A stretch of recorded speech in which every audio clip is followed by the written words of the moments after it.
stupid. That's the sort of thing that like sticks with you. Yeah. Like that's the sort of thing that gets locked into family. Yeah, that's always going to be a forever thing now. Sort of thing. Yeah. That's always going to be bucket and spade. Yeah. Yeah. Charlie misheard us earlier, or misheard me when I was cursing Spanish drivers. Yeah. In Spain. Charlie, I didn't even think about it.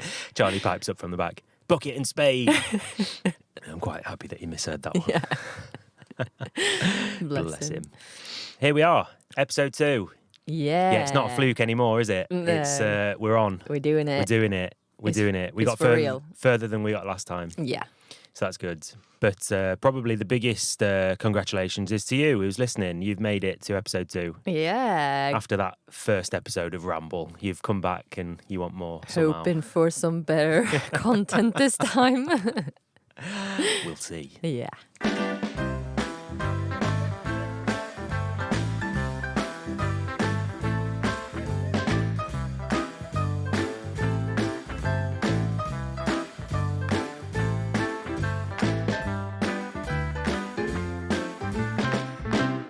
Where do we start? Where do we start? I think for a little bit, at least, I'm going to start every podcast by saying we're not sat in a studio. There's background noise. And to be honest, there's probably a little bit more background noise here I think it is. than when we recorded last time. Yes, we're right now sat in the parking lot that actually overviewing the... I can't say it in English, that's the problem. Say it in Swedish. Gibraltar. Gibraltar. Yeah. Yeah, we're looking at the Gibraltar Rock, the Rock of Gibraltar, Yes, exactly. literally right now. Yeah. Yeah, so we're sat on a car park just... Literally a stone's throw from the border. Now when I sat here in the quiet, it's a lot of birds. Yeah, hadn't noticed that before.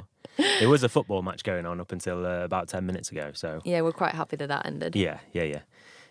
So yeah, it is a little bit of background noise, I'm sure, but as long as you keep in the back of your mind that we're not in a studio, and think about it like this, you're along for the journey with us.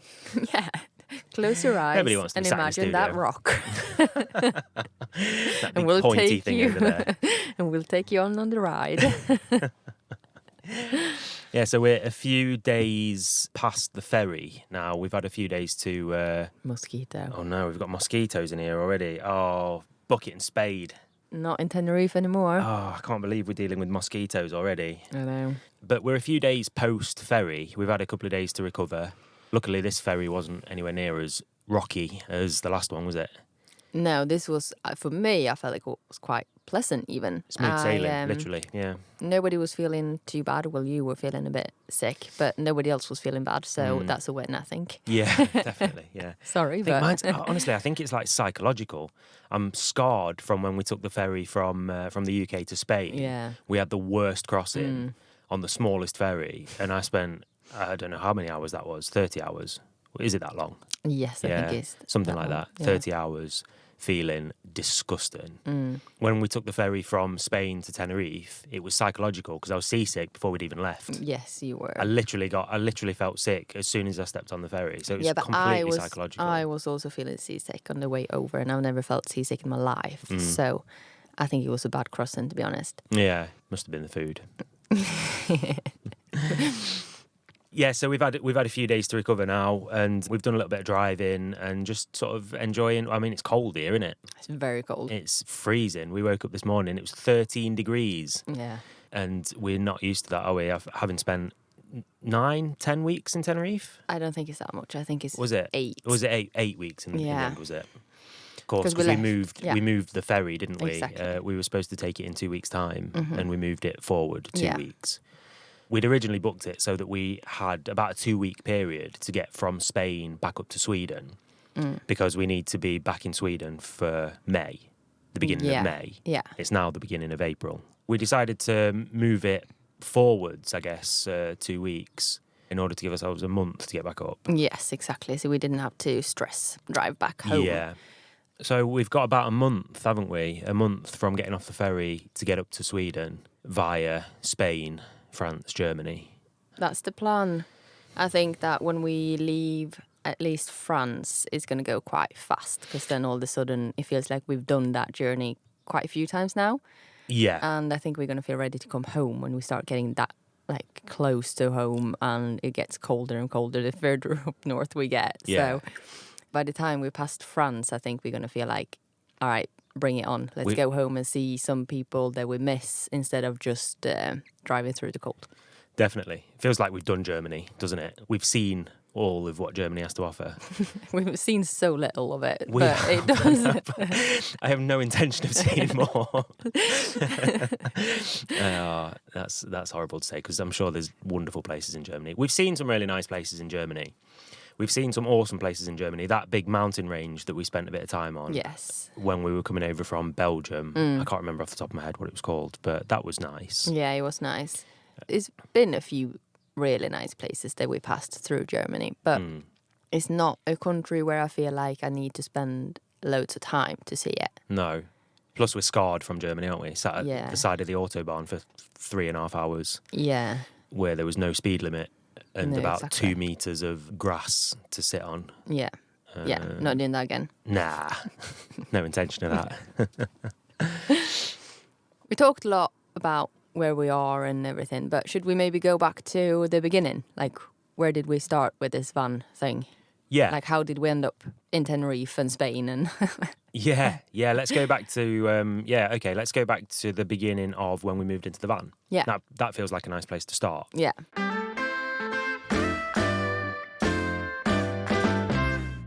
So I think the sort of idea with this little podcast, at least with the first few episodes, is we want to go into like our story in a little bit more detail. We've said that the best way to do that, it feels like there's so much that's happened over the last, I don't know, decade. Yeah.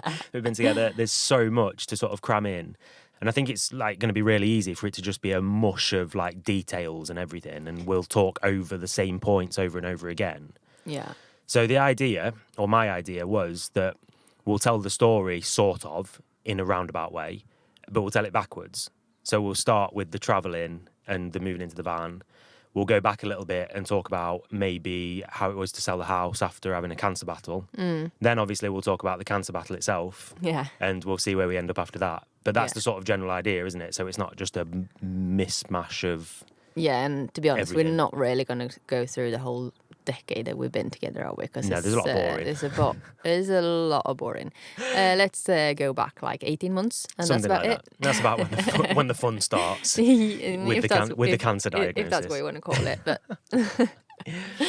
yeah, you've probably noticed by now, but there's not really going to be any structure to this. I just thought it'd be a good idea to sort of lay out pretend like we got a structure. Yeah, pretend that we know what we're doing. We're not just two random people sat in front of microphones talking bullshit. Fake it till you make it. That's what we say. One. Yeah. If we're going back then, when did we move into the van? It was about mid-October, right? Yeah, it was, wasn't it? It was just after Charlie's birthday. 14th, 15th was the last day we had a house, I think. Yeah. The plan was obviously to move out of the house, sort that out, and start traveling. But what happened? What happened? You got admitted to the hospital just a couple of weeks before that. Not even. 1 week before that. I remember it very clearly because I got admitted to the hospital 9 days before we moved out, and I was admitted for 6 days. Yeah. I mean, anybody that's sort of moved house in general knows the stresses that come with it.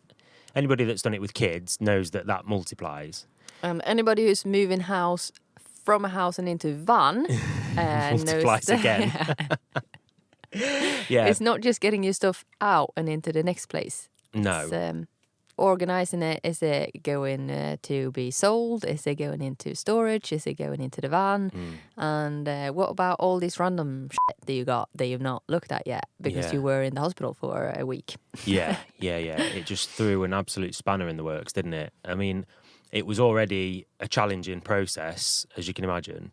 But yeah, it just sort of paused everything, didn't it? Yeah, because you also have to remember, because it's easy to say like, yes, I was in the hospital for 6 days, but everybody else was at home. That's not the case, because you have to remember that when you're a cancer patient, when you get back into the hospital, like your life pauses again. It's not like, oh, she's in the hospital, we keep doing our thing. So everything gets paused and you just have to like try to survive the trauma that you already got kind of thing. Yeah. Because I think that's the biggest thing, the trauma that makes everything stop. And you don't really do anything, even though you know you have to do stuff. And everything just got very, very messy. Yeah. Plus, you've got the added thing of, like you said, with the trauma, the wound was so fresh from your operations, from your chemo, from everything, that it sent us right back to being in the middle of the cancer process, didn't it? And obviously, all the things that you have to deal with in that respect, like mental health to start with, it was just. It had barely had a chance to recover from the whole thing, and I don't know, threw us straight back in the middle of it. Or that's how it felt for me, at least. Yeah, absolutely. And nevertheless, for the kids, you have to remember that as well, I think. Yeah. Obviously, being admitted into hospital when you're recovering from cancer, surgery, and from all that stuff it's always worrying, isn't it? I had really bad abdominal pains, and I think also that we should say that I had been having these pains for a few months on and off, and every time we've been to the hospital they just said like, oh, it's fine, it's just like scar tissue or whatever. It's just a byproduct from having 2 surgeries. Yeah, exactly. And then the last time when I went into the hospital, I had been in so much pain I couldn't move out of the bed for 2 days. Yeah. So then, well, it wasn't even me who said maybe I should go to the hospital. It was you and my mum who said, you're going to the hospital now. Yeah.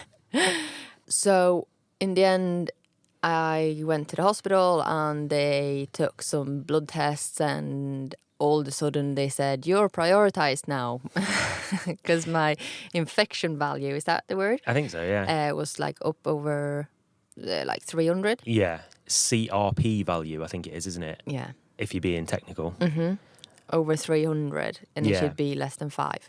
Yeah, so that's basically the level of infection that's in your body, isn't it? Yeah, because I said, because the kids were not poorly, but they had a bit of a cold. And I said, just so you know, my kids got a cold. Could it be that I got a bit of their cold in me? And then they explained it. Well, first of all, they said, no, don't be stupid.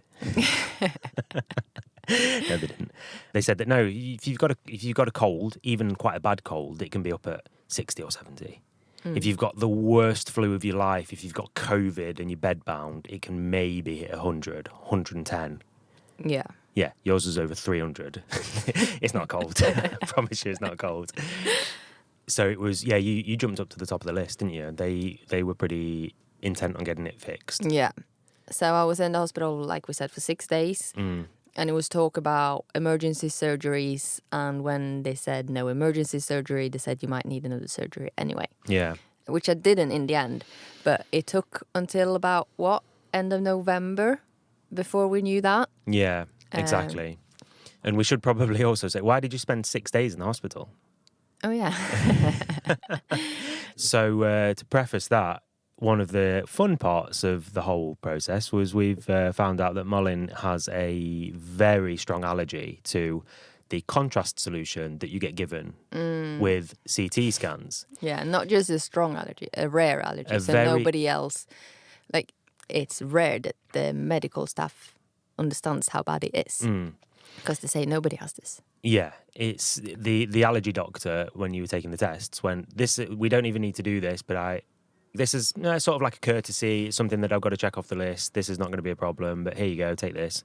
And all of a sudden, the allergy showed up like massively. Like, oh God, all right, that's weird. Yeah, it wasn't even like he understood how bad it was, because he just said to me like, come back in a couple of days and we'll see if you reacted. And like 10 minutes after, I was like, I've reacted. I was like, I got a spot there that's really itchy. He was like, that's not how it works. I was like, no, but it's very itchy. It's like, okay, we'll do it again because something must have gone wrong. Like, I'll try it again. And I did it again and exactly the same thing happened. And he was like, this is not how it's supposed to go. He's like, go and sit down and I'll come and check on you in a bit. And I was probably sat there for an hour and he came every 10 minutes to check on me. Like, he didn't even say anything in the end. He just scratched his head and said, stay here. And then he disappeared. And then he came after 10 minutes and did the same thing. Yeah.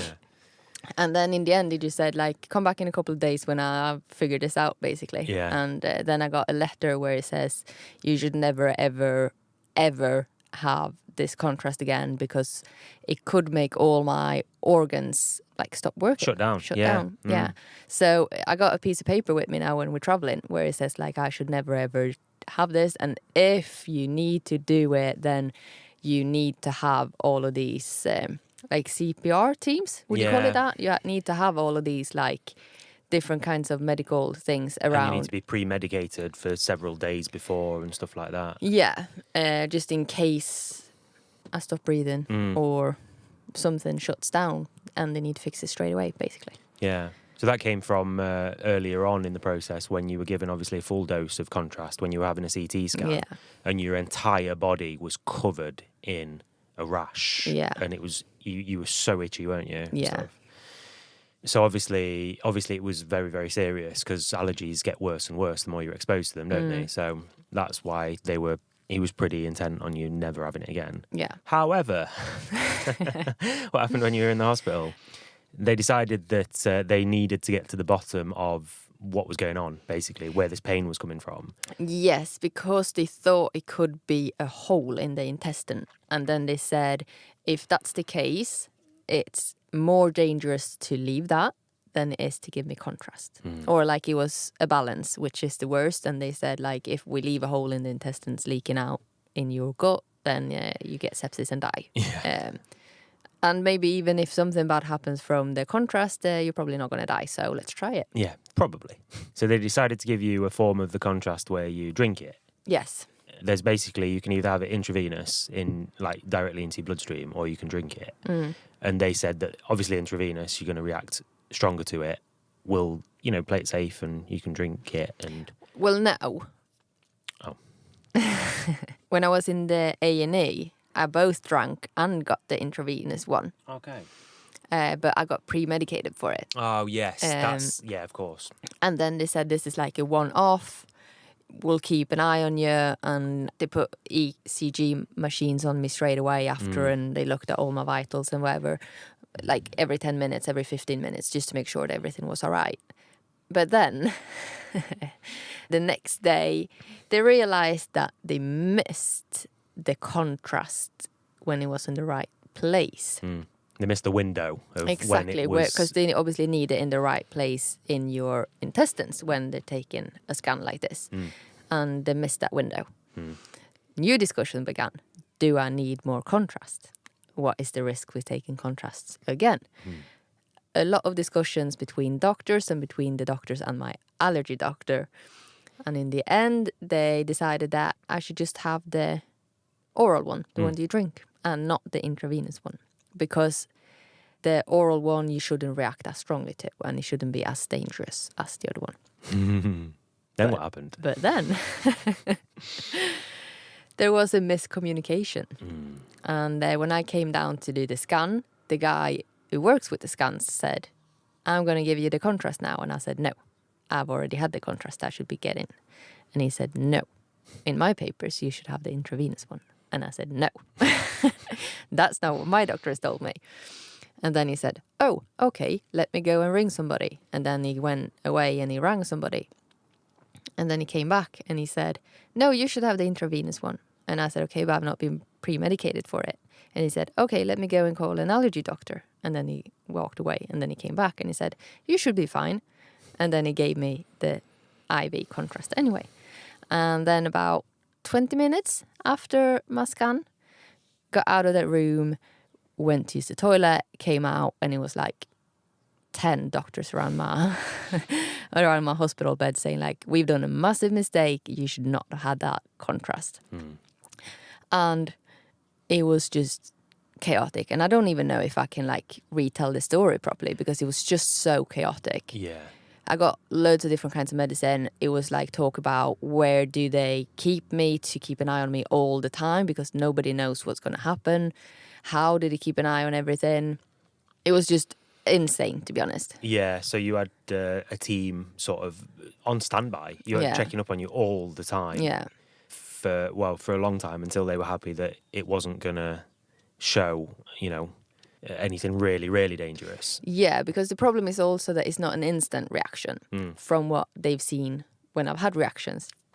Is that it takes about 4 to 5 days before something happens in the body. Yeah. Except for that time when he tried it on my skin. So they don't know, like, No. is it going to be instant like it was that time, or is it going to be 4 to 5 days? And what happens 4 to 5 days if they send me home and nobody's checking on me? And therefore, I ended up staying in the hospital for so many days when I should have maybe stayed for 3 days. Yeah, exactly.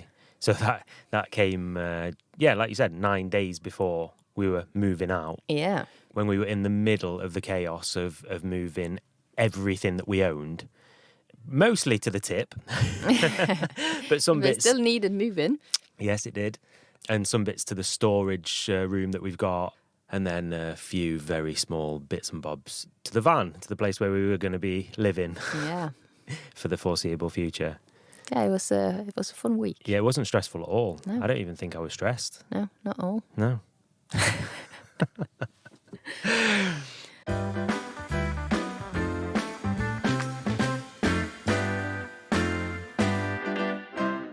All right, now we've talked a lot about hospitals and stuff, and we were actually going to talk about moving out and into the van. So anyway, we moved into the van. The plan was to start traveling like end of October, maybe, when we were done with fixing all the last bits in the van, due to everything that happened. And we didn't know until end of November if I needed another surgery or not. Obviously, we ended up staying in Sweden. And then in November, I got new medication that I needed to try for a couple of weeks. Oh, yeah. Before we could go anywhere Yeah. to see if that worked or not. So then we ended up staying to mid-December. And then we said we might as well spend Christmas here instead of leaving. Being in Germany for Christmas. Oh, can you imagine anything worse? No, but for the kids' sake, we said we might as well spend Christmas with friends and family at home before we start traveling. Yeah. And then we were just going to fix the last couple of bits that just been pushed up because we didn't know when we would be able to leave, basically. So everything just got pushed up. Everybody who's been in the same kind of situation with cancer or any kind of big illness knows that it like paralyzes you a little bit. You get a bit numb, and all of a sudden you don't end up doing everything that you needed to do. And it was a lot like that with the van as well, I think. It was. So we were supposed to leave the days between Christmas and New Year's Eve. And then we remembered that we've not done the hot water yet. We've not installed hot water in the van. Yeah. So then you and my dad was going to do that and ended up doing it on New Year's Eve. And managed to do a water leak in 3 different places. It's a good decision to do on New Year's Eve. Yeah. So the install was, it was a bit more complicated than we thought, I guess. And anyway, long story short, there were three spots where we had a water leak in our little home, and we were living in it, obviously. And it was, what was the temperature at that point? It was minus something. Yeah. Minus 10 probably. Around that. Yeah. But we managed to get it fixed up, and we ended up leaving on the 2nd of January, didn't we? Yeah. So that part could have been a lot worse, really. There was no actual damage, really, luckily. But then...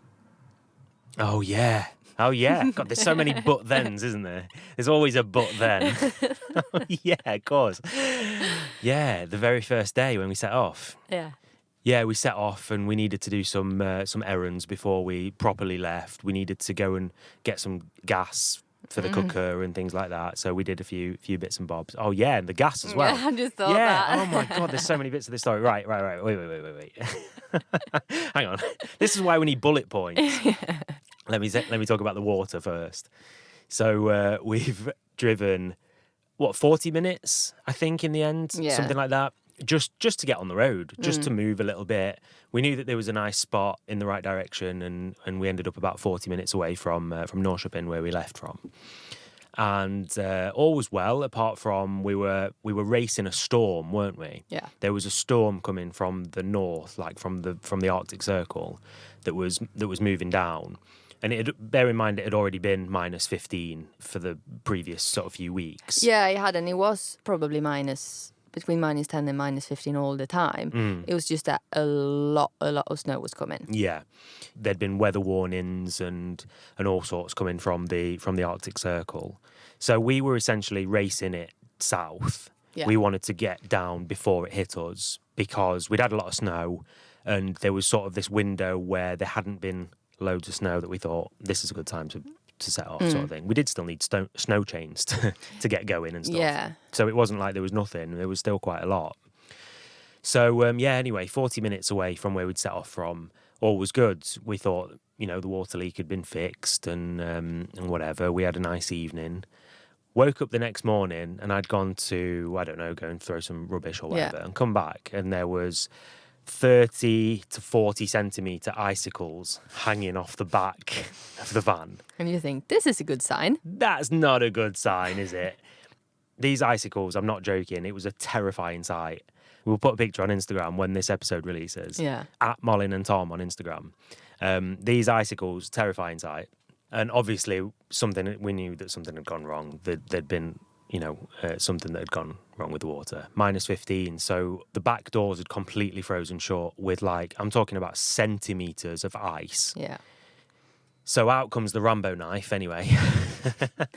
As it does. And I start chipping away at the ice and whatever, and managed to get into one of the back doors to see that the water leak that we'd fixed hadn't actually been fixed.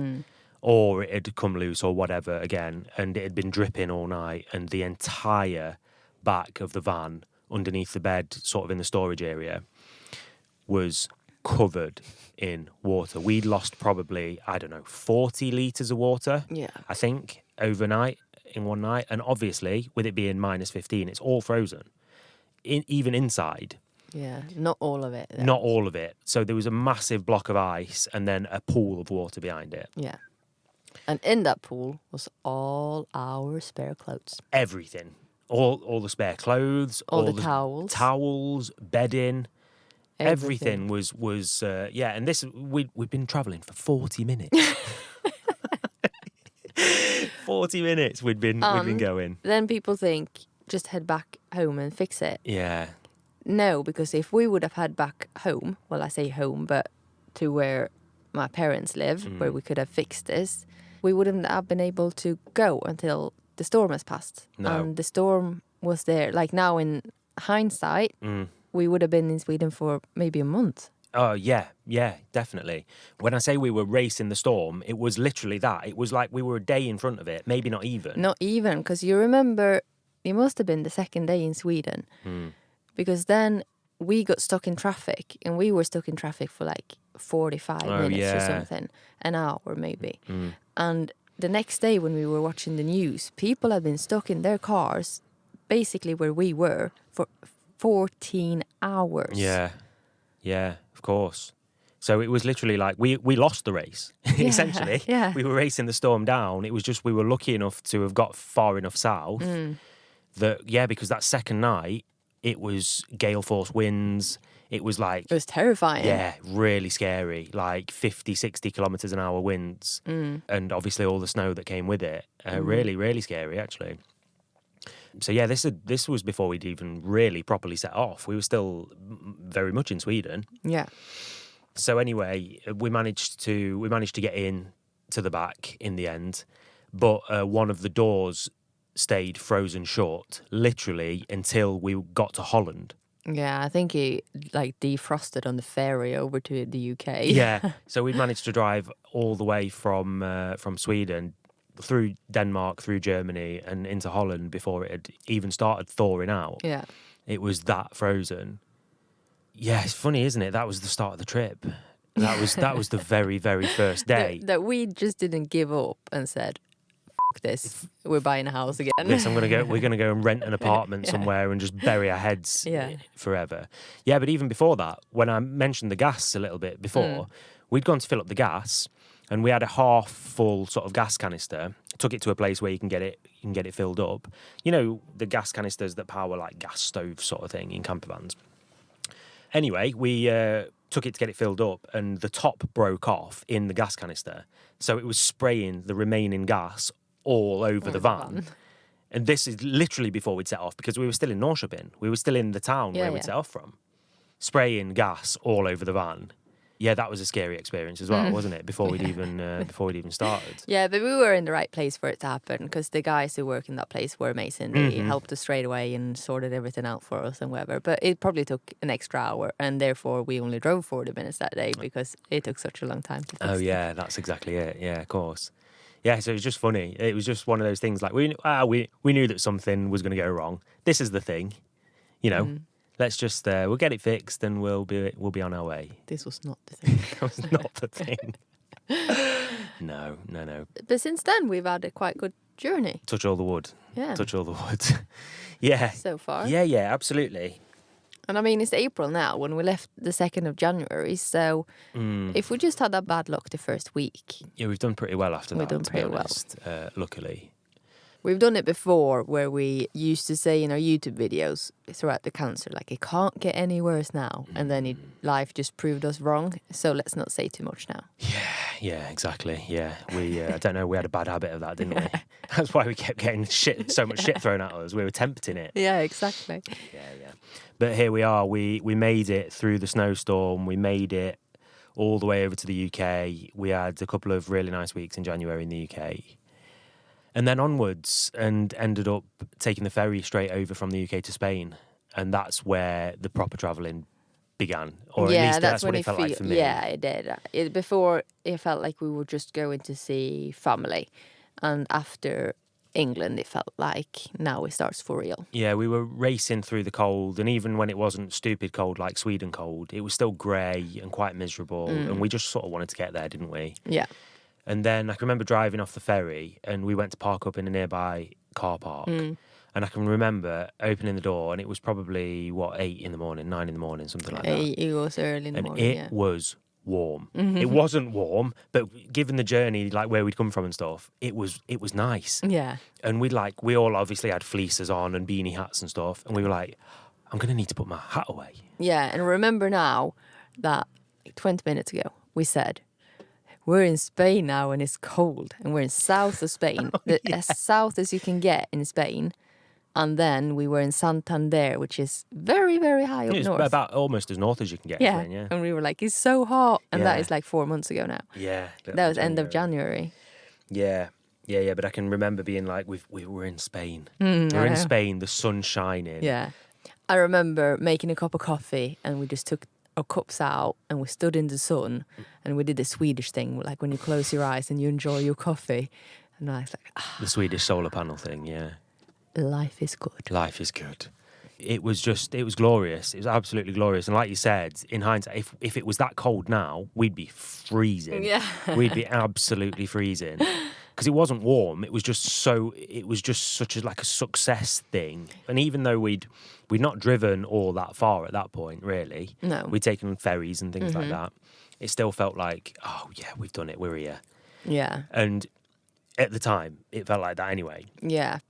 For me, that came when we came down like to the south and we actually put our feet into the sea. Yeah. And like we could swim, we could just run around on the beach, and just seeing the kids being so happy. It was the first time ever the kids has been on a beach that's not like a stony beach in Sweden where it's not even a beach. Exactly. And the kids were like jumping the waves, laughing. Like it was cold, but the kids were still like, they were swimming with the clothes on because they were like just letting the waves wash them, and it was just amazing. Yeah. That was the feeling of success. That was emotional, wasn't it? Yeah. I see you getting emotional now, aren't you? I can remember it was, that was the very moment. We'd driven all the way from that point in Santander down, almost directly south, driven through mountains and through Madrid, and it was lovely. Yeah. But when we hit that coast at the bottom, in that sleepy little town where nothing else was going on, it was literally just a nice beach. Yeah. And probably one restaurant. And that was it. That was we've fucking made it. We've made it. Luckily, we had the camera with us. I'm so thankful that we had the camera with us when we said we'll just go for a little walk onto the beach. We'd parked the van 1 meter away from the beach. Yeah. It was literally on the beach. Yeah. Palm trees. Right outside the van door. Right outside the van door. And we walked down to the beach and we got it on camera. The kids they didn't know what to do with themselves. No. It's probably the first time they'd seen waves. Yeah. Like you said, the beaches that they knew were Swedish beaches, where there's some lovely beaches in Sweden, but they're often like grass beaches and it's often like by a lake rather than, anything with waves or whatever. I don't think they knew what to do with themselves. No.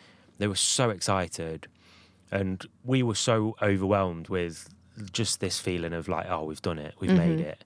And you were literally overwhelmed. We were really emotional. It was just lovely. It was so nice to see, like, it was so nice to see emotions pouring in the right direction. Do you know what I mean? Yeah. Like, it was emotions for the right reason. Yeah. It was such an overwhelming sense of like success. It was. I can't believe we've done it. I know.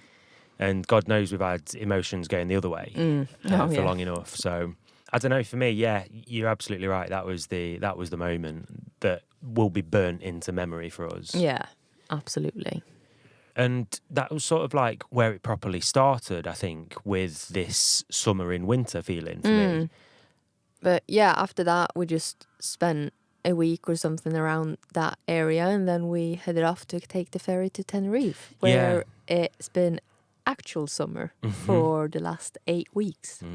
Yeah, and it's been amazing. And it's been so nice because all of the time when you're traveling in a van, even though you get there, you got your home with you and it's all the comforts that you can have. Like, you got your kitchen with you, you got your fridge with you, you got your bed with you, you got a telly, you got everything that you need.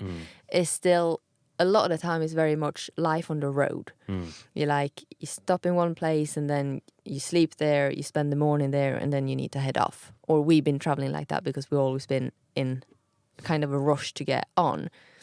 But when we got to Tenerife, it was like, we're here. We're going to be here for, we thought, 10 weeks. And it takes about an hour to get from north to south. From the very top of the island to the very bottom takes an hour, So from now on, for the next coming 10 weeks, we don't have to drive. We can stay in the place for a week, 2 weeks, because we're still going to have time to see what we want to see. And like, we woke up in the morning, like, what are we going to do? Yeah. I don't know. We can do anything. We can do anything. Like, we can go to the beach. We can just sit on the beach for a full day if we want to. And that, I feel like, is something that we really needed after the year and a half that we've had. Because finally we can start, like, recovering together and not just individually. Yeah. Because before it's like, all right, you can have 2 hours to yourself and you can go and do whatever, and I have the kids. Or I have the kids with my parents, so you can go and work on the van, or that kind of thing. Now it's like, all of us can go and do nothing together if we wanted to. Yeah. And that was such a nice feeling, I think. Yeah, for sure. It was such a massive contrast because obviously we'd like you said, we'd been rushing to get south, hadn't we? We'd been rushing to get to the nice weather, and we didn't take it easy in Spain at all. We could have maybe, in hindsight, taken it a little bit easier, but we just wanted to be in the warmth. Yeah. We felt like we'd had enough of being anywhere where it wasn't shorts and t-shirt weather. Yeah, and also the ferries are not super cheap. So if you go into the Canary Islands, you want to make sure that you got enough time there for the money to be worth the ferry, I think. Yeah, you didn't want it to spend all that money to go over for a couple of weeks. No, exactly. Yeah. I mean, we did it the right way. We Definitely. had the big chunk of time in Tenerife, and that's definitely the right way to do it. So it's not been without its challenges. There's been up days and down days, but there's up days and down days with everything. There's up days and down days when you've got small kids living in a house.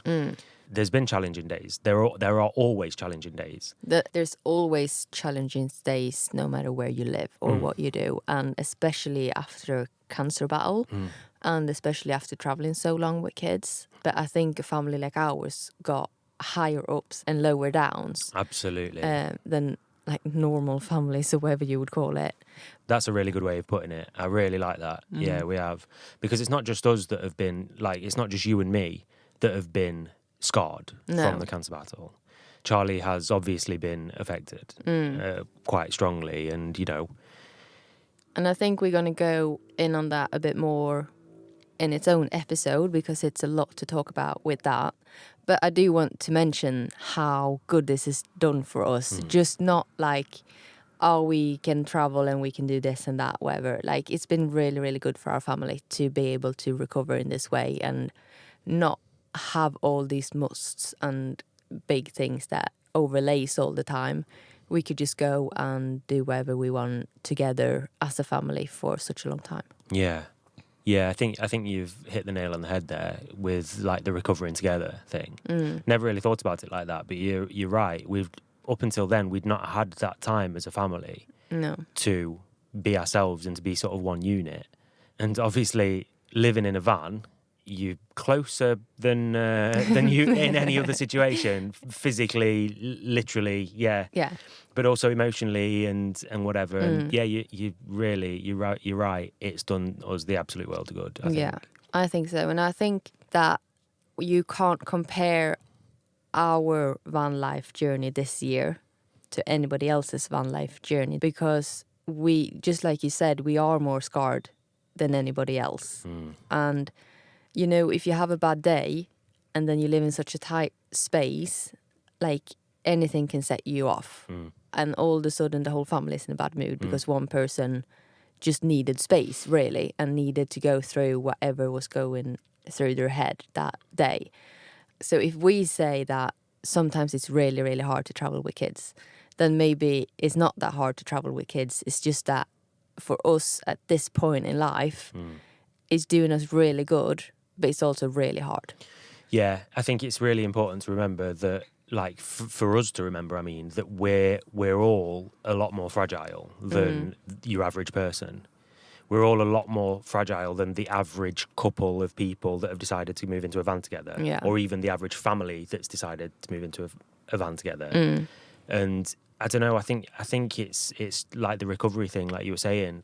We've still got a long way to go on the journey to, you know, recovering from this sort of thing. Very long way.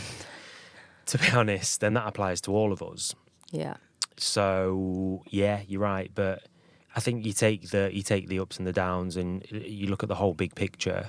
It's just been just a massive success, hasn't it? Yeah, absolutely. And Tenerife was a really, really good decision. It was. On a bit of a whim, because all we'd seen of Tenerife was that there's people in vans that go there.